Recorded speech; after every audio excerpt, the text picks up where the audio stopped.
I'll show you how to manipulate women and control their behavior. Many men are addicted to women and chase after them.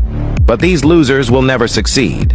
With a little dark psychology, you can easily turn the tables. The principle is very simple and anyone can apply it. Their behavior is followed by your reaction. Let me explain it to you. In today's generation, all women want attention and validation from men. Nothing gives them as much as these two things. You can now use this fact to your advantage and manipulate women.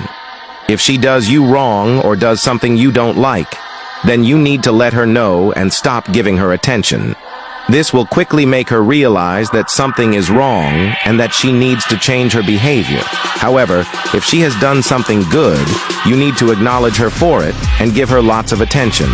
Girls love attention and affirmation and will chase it.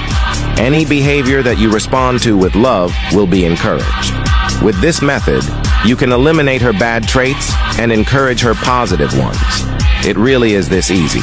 If you enjoyed this content, you'll love my ebook, Become the Men Woman Unlock Their Legs For. It's packed with very dark and brutal manipulation techniques. Check the link in my bio to grab your copy now. Happy reading!